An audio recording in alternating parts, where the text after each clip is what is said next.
The American Cancer Society says people with cancer are living longer than ever before. Norton Healthcare's Dr. Kevin Breen is here to explain why that is happening. Thank you for coming. Thanks for having me. This is really encouraging. Yeah, so glad to deliver such good news. Right. So this is one of these milestone reports that the ACS puts out and telling us that fully 70% of patients with any cancer are living to 5 years now. That's increased from 50%, say 50 years ago. Wow. Meaning we've really kind of moved the needle on survival, and that cancer is no longer the death sentence it once might have been. So let's start with research. What is Yeah. happening in the research realm to make this possibility?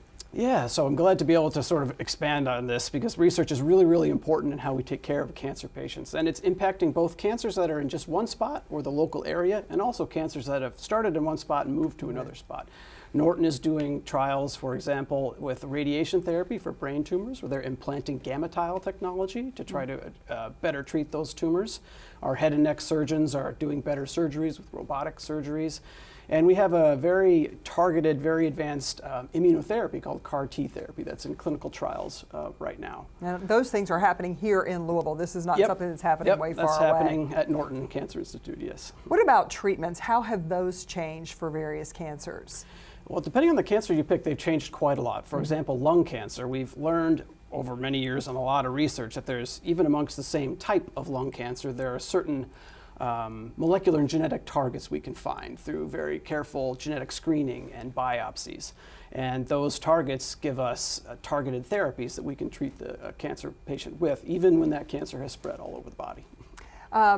You were talking about looking for specific markers in diagnosing the disease. Has that changed as well?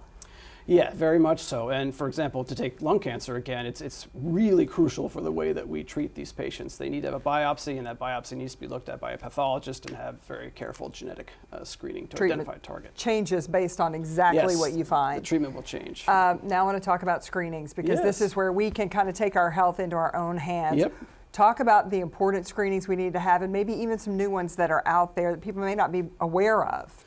So there's a lot of the screenings that are really important are actually the ones people probably already know about: getting your mammogram, getting a colonoscopy, yes. But I'm on the schedule for all that stuff. Oh, great! Glad to hear it. Lung cancer, a CT scan for anyone that's smoked. Okay. But there's new ways to screen for colon cancer. For example, these Cologuards folks have probably seen on TV. And I would just emphasize, you definitely want to have a conversation with your doctor about when it's appropriate to start these screenings. If you have a family history, for example, or if you've smoked in the past, they become more important. Real quickly, how do genetics play a role in your ability to examine a cancer patient's genetics and then apply that to family members to maybe prevent cancer?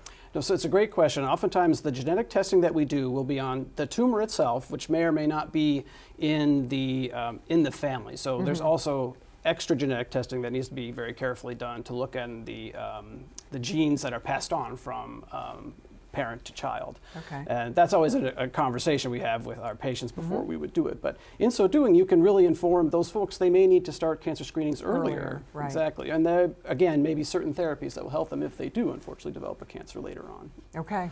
We appreciate you coming in to share your expertise. Bottom line, have a conversation with your doctor. There are a lot of options out there, and they can keep you living longer. Very good.